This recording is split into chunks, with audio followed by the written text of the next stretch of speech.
Namaskrityam naram chaiva narottamam devim saraswatim vyasam tato jayam mudiraye.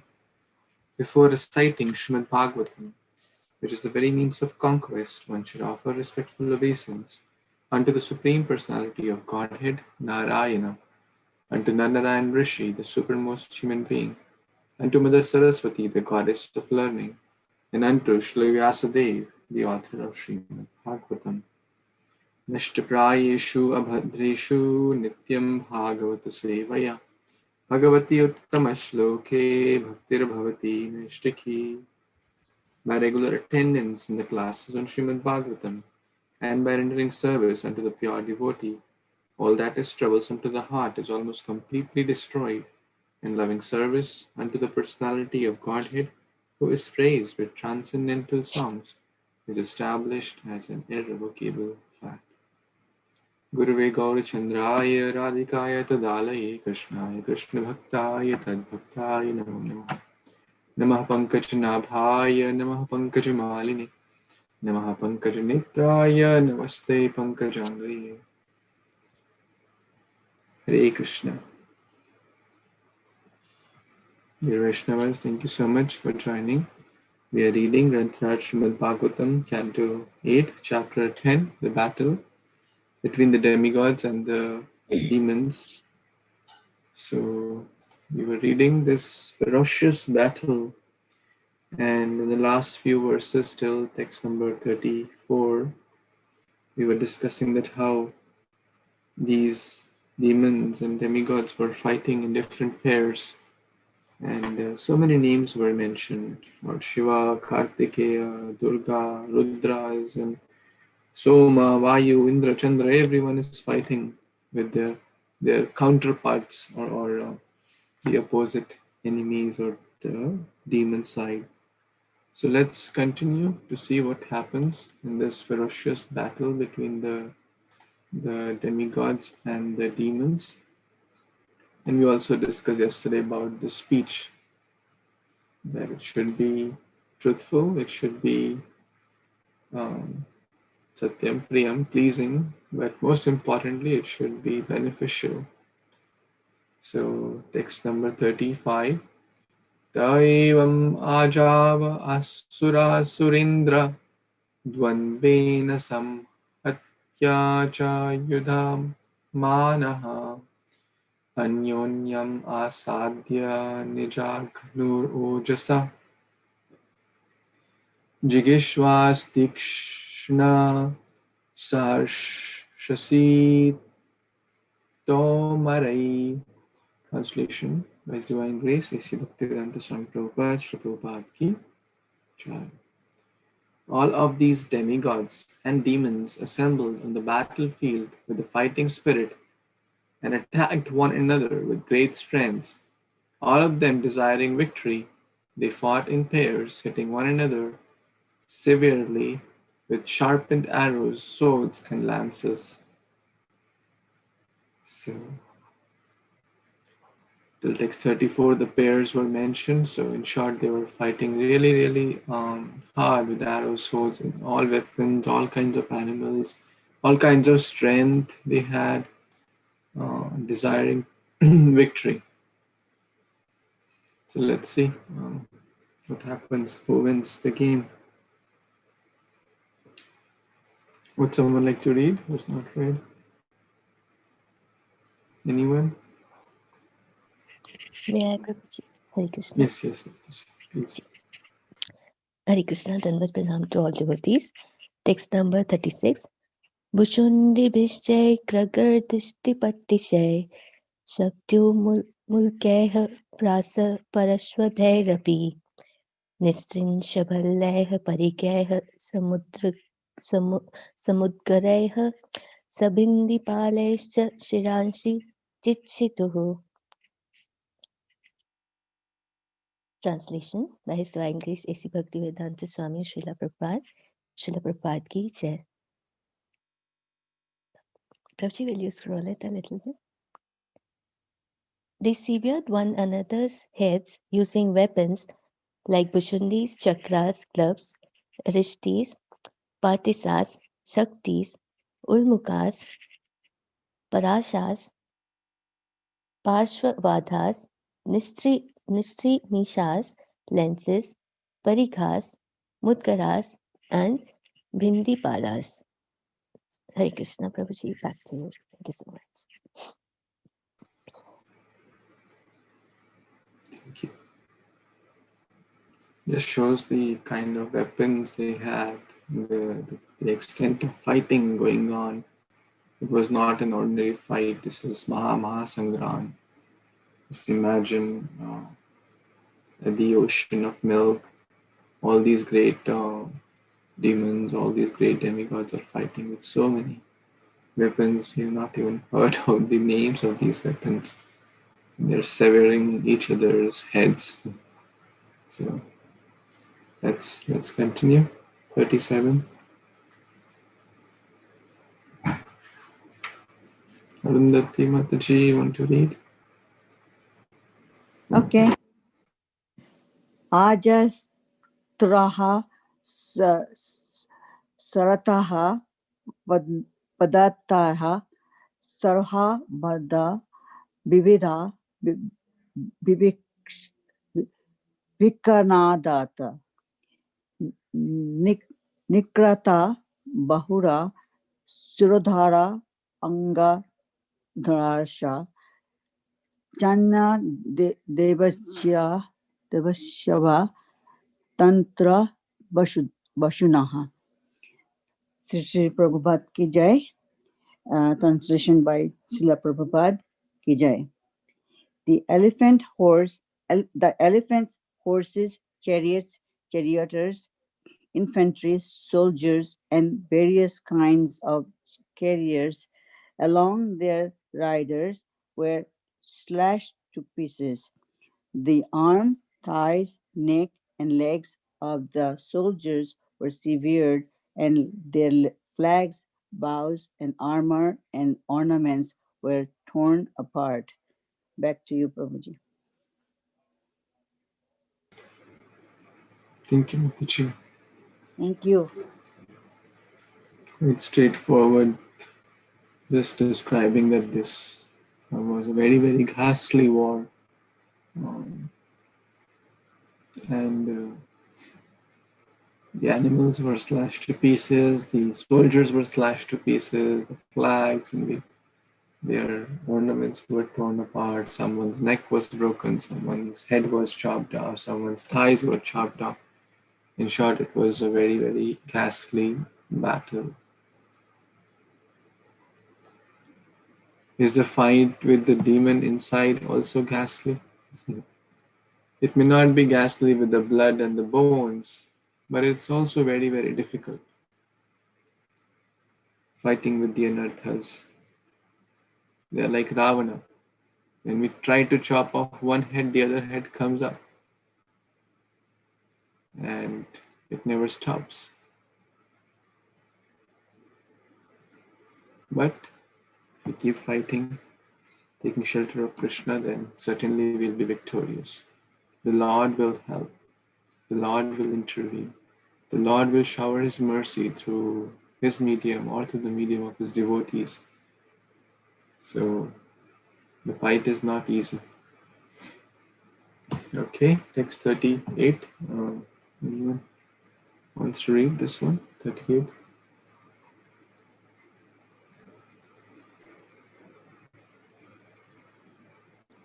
Hare Krishna Prabhuji, I can read Dandavat Pranam. Text 38.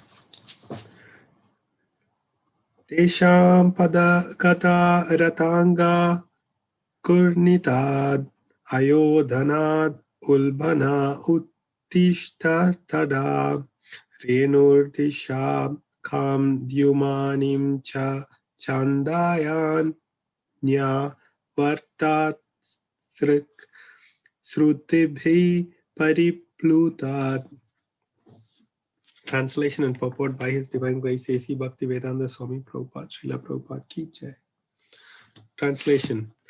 Because of the impact on the ground of the legs of the demons and demigods and the wheels of the chariots, particles of dust flew violently into the sky and made a dust cloud that covered all directions of outer space as far as the sun. But when the particles of dust were followed by drops of blood being sprinkled all over space, the dust clouds could no longer float in the sky. Purport. The cloud of dust covered the entire horizon, but when drops of blood sprayed up as far as the sun, the dust clouds could no longer float in the air. A point to be observed here is that although the blood is stated to have reached the sun, it is not said to have reached the moon. Apparently, therefore, as stated elsewhere in Śrīmad-Bhāgavatam, the sun, not the moon, is the planet nearest the earth.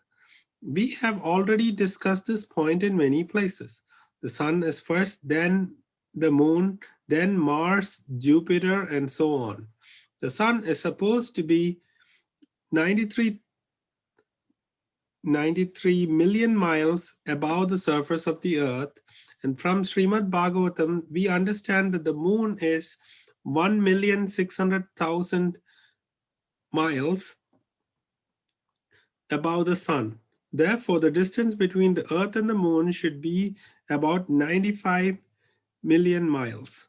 So if a space capsule were traveling at the speed of 18,000 miles per hour, how could it reach the moon in 4 days? At that speed, going to the moon would take at least 7 months.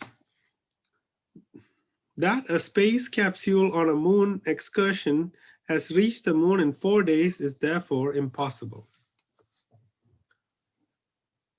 So this verse is talking about the ghastly war and how the dust coming out of the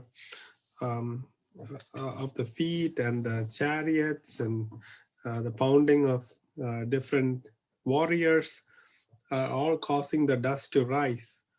And we know that in science also they say that when a meteor or some big object strikes the earth, the dust covers the earth and no species can live at that time, and it because it's fully dusty.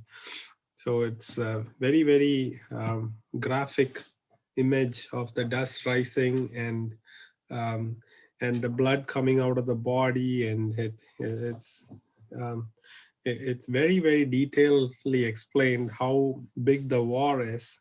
And then in the purport, Prabhupada also mentions about the Vedic astronomy that definitely proves that the sun is closer to the earth than the moon. And Prabhupada gives justification and the distance of the different sun and the moon from earth. Thank you, Prabhuji. Please, if you'd like to add or correct that, or pranam everyone.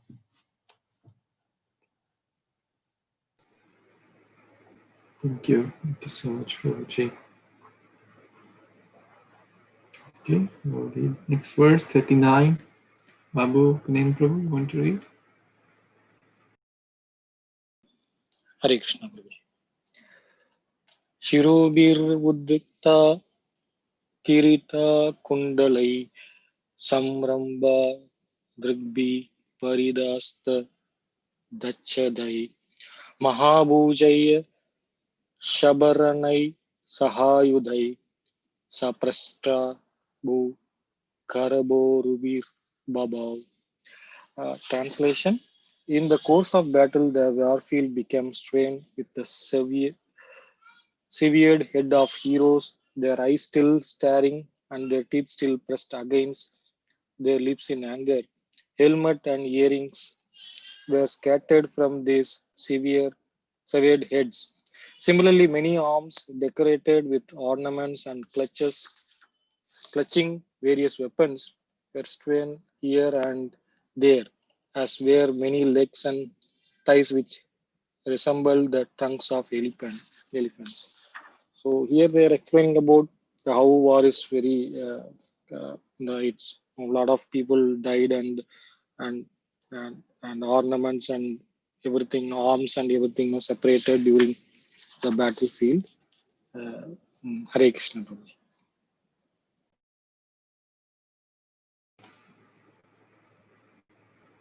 Okay. It's even scary to read, but to speak of being there. Some heads are lying here, some legs are lying here, some thighs are lying here, some ornaments lying here and there. So, in short, it was like a very, very big Mahasangram. Very, very ferocious, very, very ghastly, extraordinarily powerful people, extraordinary weapons, extraordinary everything. Let's see what happens. Okay, yes, dear Prabhu, you want to read? Krishna Prabhuji, Krishna wants to read. You want to read Okay. the sloka? Yeah, I'll read the sloka. Okay.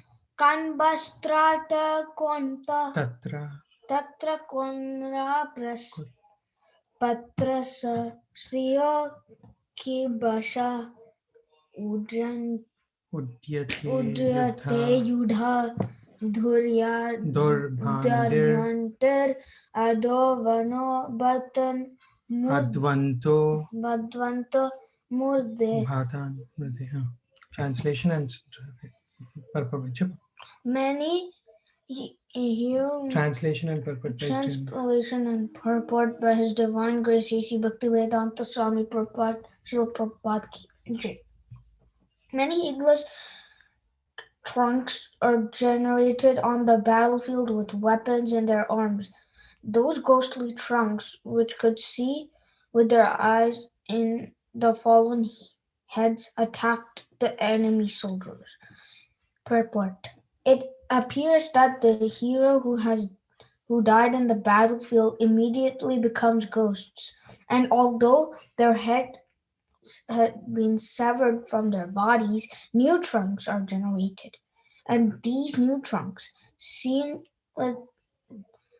with their the eyes in the severed heads, began to attack the enemy.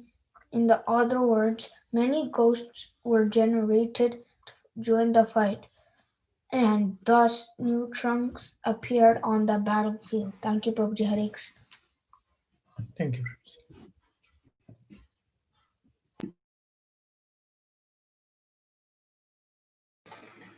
Thank you. Very nice. So we have read about ghosts in multiple scriptures. Yanti deva vrita devan, pitrin yanti pitrivita, bhutani yanti bhuteja, yanti madhyajino bhima. Those who worship ghosts in spirit, they go to those planets. So in short, those who try to kind of end their lives taking things in their hands and untimely death, they become ghosts.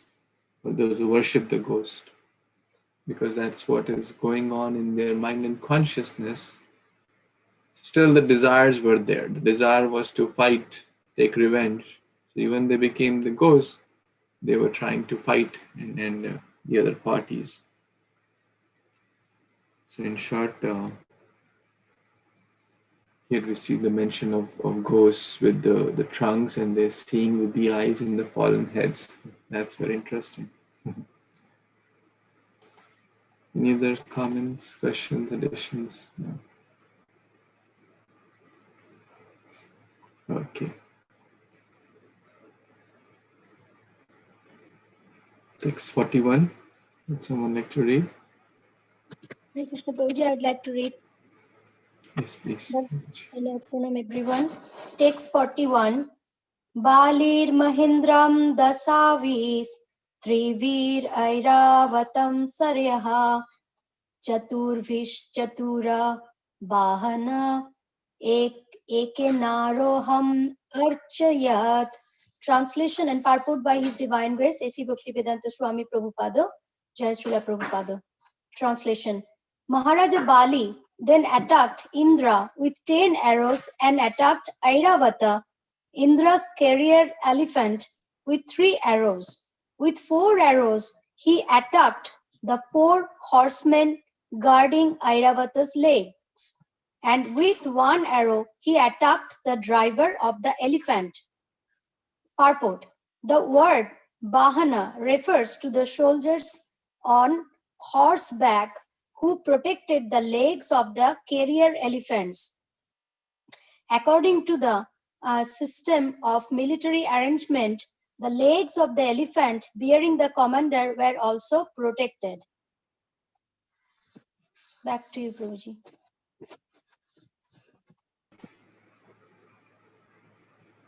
Thank you, Mataji. So, King Indra was sitting on this elephant, Airavata, and His Holiness Radha Govind Maharaj was explaining this point, that how it's like in in the modern day and age, we can say, like when the Prime Minister or President is going in his or her car, there are few cars going before him and a few cars going after him. So that's basically what's happening. Indra is going in his vehicle, Airavat, and there are few horses or few warriors on horses to protect the legs. Because if someone attacks the legs of the elephant, then you can imagine what will happen to the commander, that is Indra. So the purpose of these horse riders was to protect the legs, that no one should come close to Airavata's legs or try to harm Airavata or the vehicle of the leader. So let's see what happens. Did someone try to harm? So Hare Krishna. Bali had shooted like multiple arrows. Some were to the elephant, some were to the guards protecting the legs. Yes, Prabhu. Sorry, Prabhu. In the previous verse, we talked about the army men becoming ghosts. Is that from the Asuras army, Prabhu, or is it also from the Devas?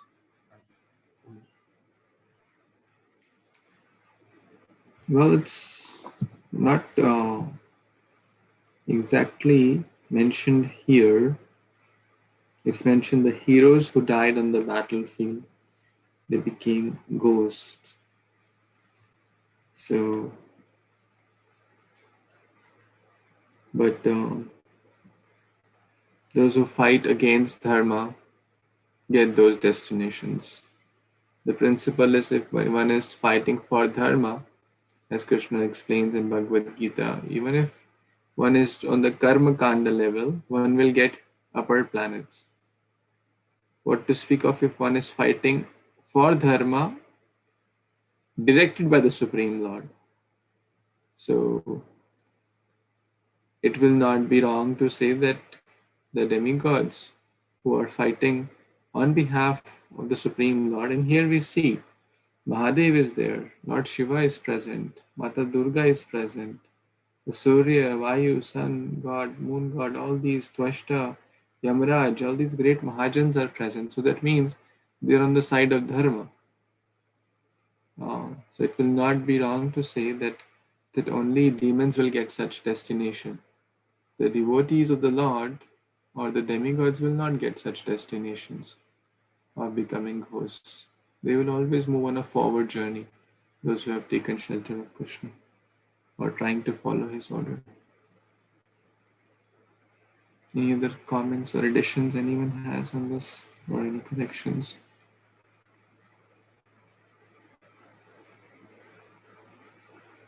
Okay. Thank you, Prabhuji. Thank you. Want to read next verse?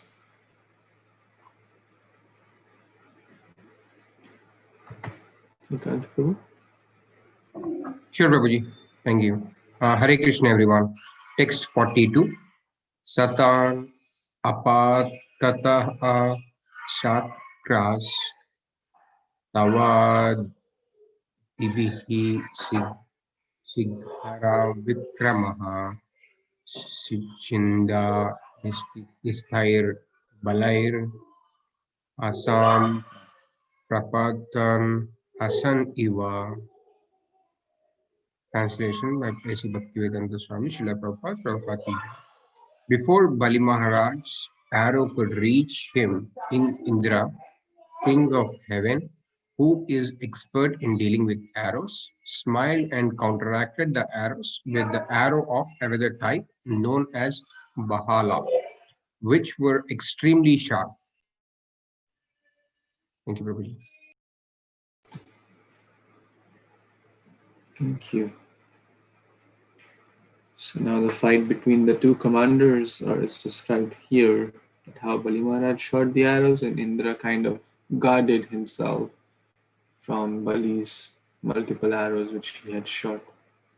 So quite straightforward. Let's read next verse. Yes, Swati Mataji.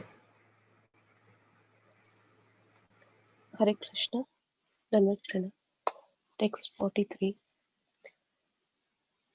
Tasya karma tamam vikshya durmarshaha shaktim hadade tvam dvalantim maholkabham hastastam achinad dariraha. Translation by Srila Prabhupada Ki Jai. When Bali Maharaj saw the expert military activities of Indra, he could not restrain his anger.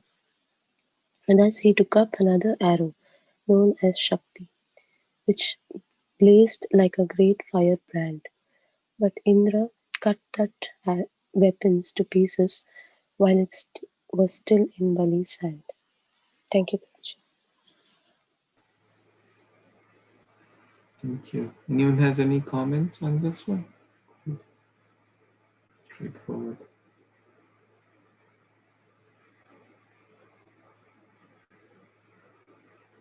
Okay. Next, anyone wants to read? You may be wondering that I was thinking that you can read on the occasion of Makar Sankranti, which is today. You can read because these verses are quite, like straightforward, like a story, but we can read some glories of Makar Sankranti as well. So this is from ISKCON Vrindavan website. Let's now let the fight continue because it's not going to end anytime soon. Let's read the glories of Makar Sankranti in the next 15 minutes we have. So, yeah, devotees can read 1 or 2 paragraphs each. Would someone like to begin? I can read, Prabhuji. Hare Krishna devotees, Dandavat Pranam. The auspicious day of Makar Sankranti, which falls in the Kṛṣṇa Paksha of Magh Mas in the month of January, is considered a very auspicious day and marks the entering of the sun into the sign of Capricorn or Makar. Although in ancient times all Sankrantis are observed and celebrated, Makar Sankranti is of special importance as it also marks the beginning of the auspicious 6 months period of Uttarayan, the Sannyas Tithi of Sri Chaitanya Mahaprabhu, and also the descent of the river Ganges on this earthly planet. After the war on the battlefield of Kurukshetra, when Bhishma Dev was lying on a bed of arrows and was about to leave his body, at that time he was waiting for the sun to enter into Uttarayan, as it is considered to be an auspicious time, and therefore it may be understood that he left his body on the auspicious day of Makar Sankranti while beholding the beautiful face of Lord Krishna in the holy place of Kurukshetra, which is also known as Dharmakhetra. Hare Krishna. Thank you. Thank you so much. I shared the lecture also with all of you His Holiness Radhanath Swami Maharaj speaking about this Makar Sankranti, and he mentioned in the class that there was not even like room for 2 fingers to go between, or 1 finger to go between 2 arrows. That's like how many arrows he had in his body, top to bottom. So you can imagine at that point, of course, he had the power of giving up his body as per his own desire. He was waiting for the Lord to come and give up his body when the Lord will come and the sun will enter in that Uttarayana phase, which starts from today. Okay, next paragraph. Would someone like to read? Hare Krishna Prabhuji, may I ask a question? Prabhuji, why we also call Kurukshetra Dharma Kshetra? Because the first verse of Gita also states that.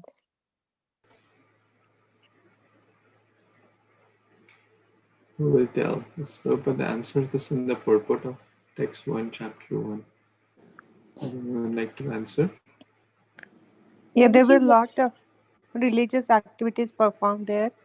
Even when the before Kurukshetra war, I believe the Grahan had happened, and at that time also Krishna and all the gopis, all the way from Vrindavan, had come to Kurukshetra. There were a lot of yagya had happened. Yagyas were happened in Kurukshetra place. So it was really, and it is open field and really big, large open field. That's all I know, Mataji. Nice question. Thank you. Thank you, Mataji. Anyone else wants to answer? Where Krishna is present, so dharma will be there. So in Kurukshetra, Krishna is there, and Krishna is always with dharma. So that's why it's called Dharma Kshetra. Thank you. Nice. Anyone else wants to try? And because though it was told by Dhritarashtra, so but he knows that ultimately he's in the wrong side and the dharma will be established. So he started saying that dharmakshetra kurukshetra. He already declaring that it will be a dharma, it's a dharmakshetra. So his own party, his son party will lose this battle.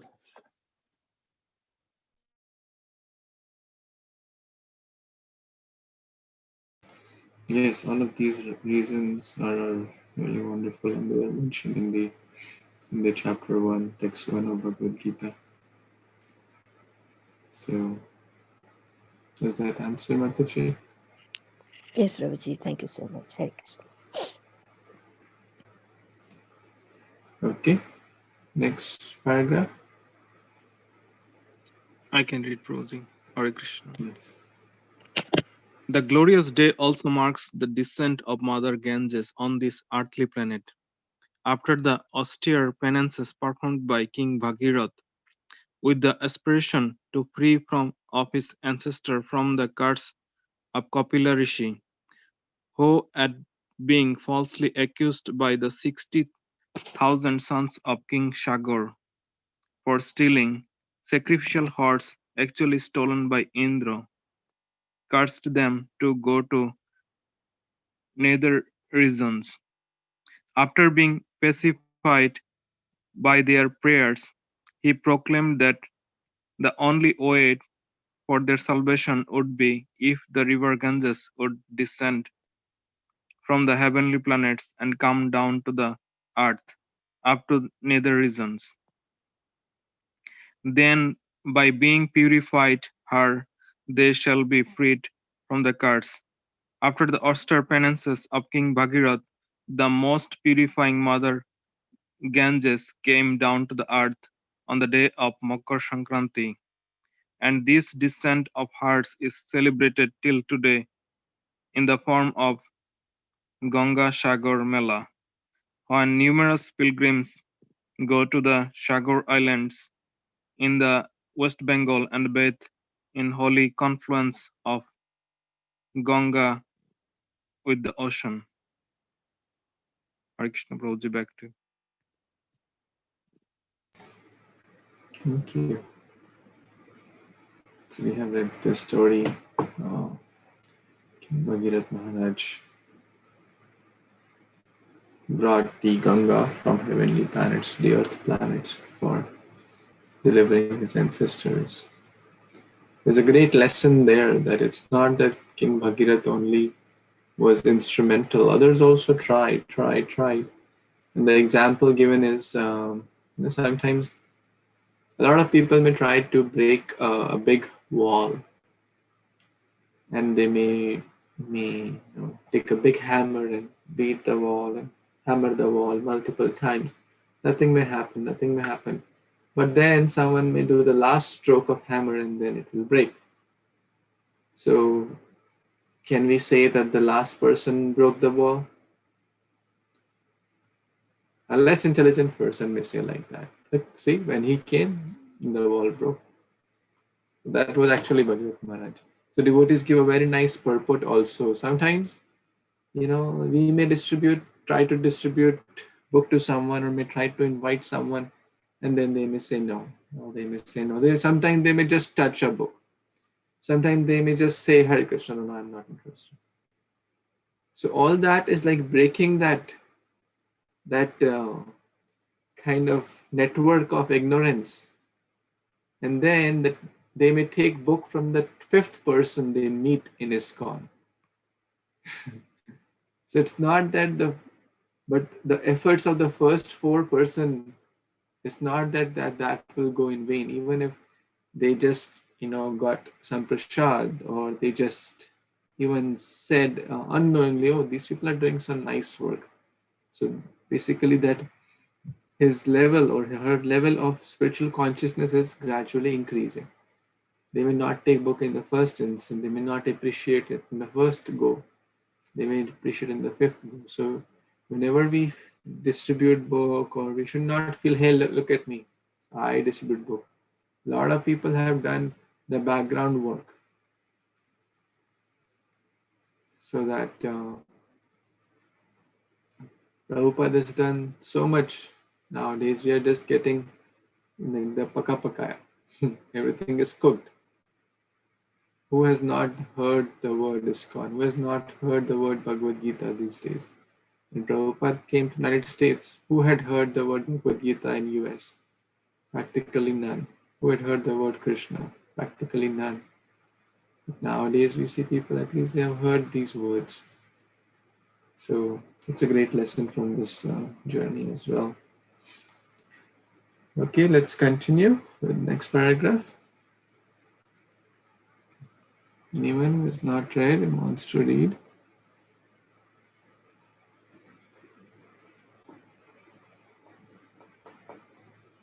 No one? I can Hare read. Krishna. Okay. Okay, go ahead, Go ahead, Mataji. Prabhuji. No, go ahead, Mataji. Sorry. Okay, thank you.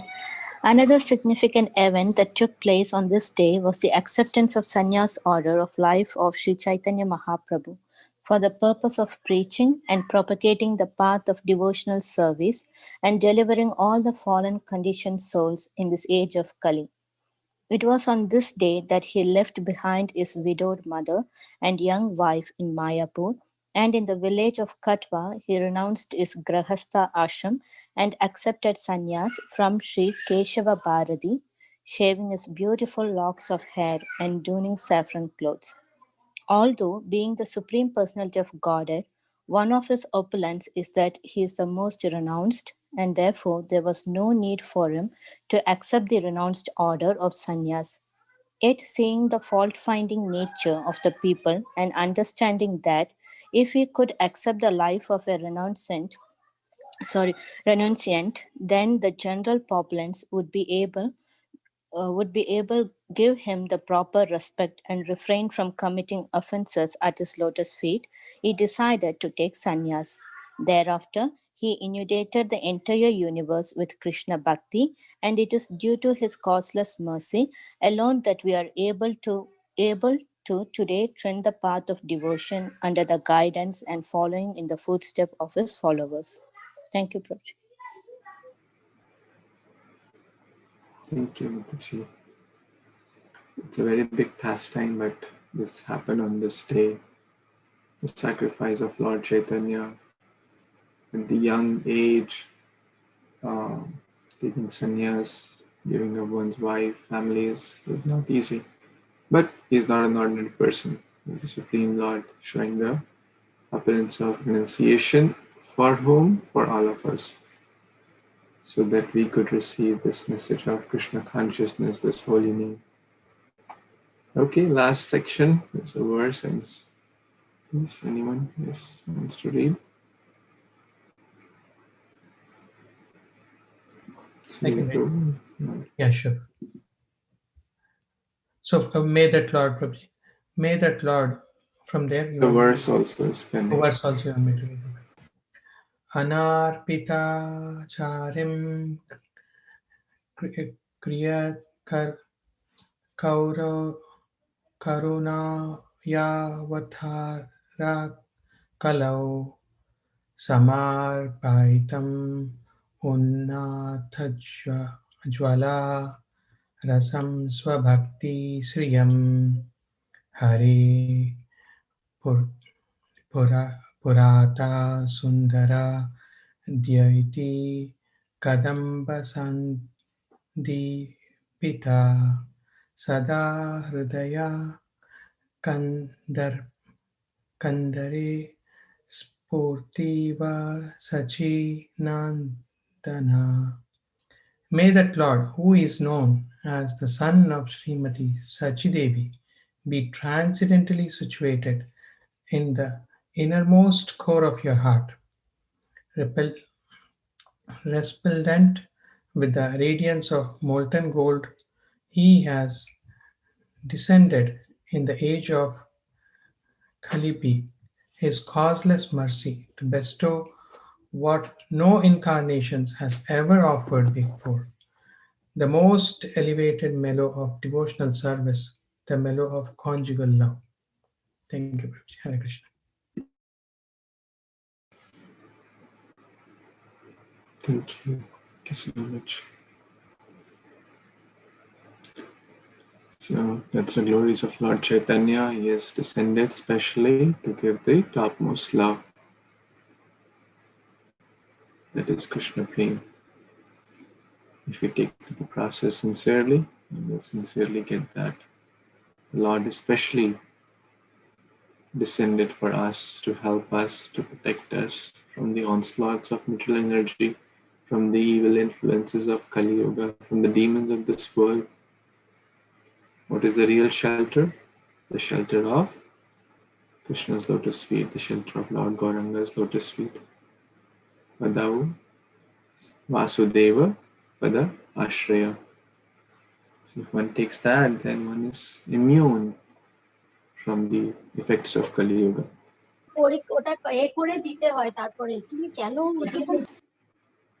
Hare Krishna.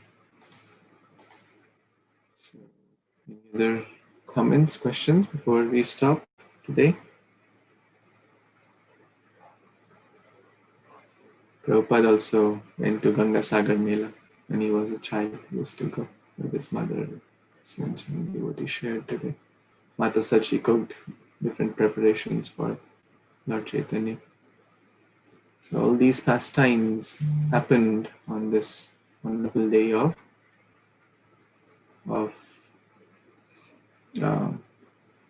Makar Sankranti. Now, my wife asked me yesterday, and let's see if I can answer. The other festivals, don't fall on the same day. Like Diwali, it doesn't fall on 18th of October every year.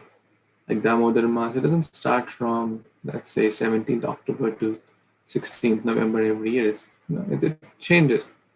But Lohri is always on 13th January, and Makar Sankranti is on 14th January every year. Can anyone answer why? Did you get the question? Is question making sense? Or is it confusing? Did you all get the question? Silas Prabhu, I can see you on Sudhir Prabhu on the rest. I don't know what they're doing. Yes, Prabhuji, understood. So why, even though Indian calendars, generally have different dates for different festivals, but Lahori and we call it as Bogi and Makara Sankranti. Pongal, yeah, Pongal. Pongal, yeah, different names. Yes. Who will answer that?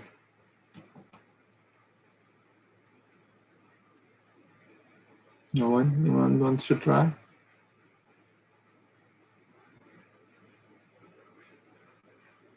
Actually, if you intelligently, observe, we read the answer. It's because of the sun, Prabhuji? Yes. So what is today? The sun moves in the northern Uttarayana. Hemisphere. Yeah. Yes.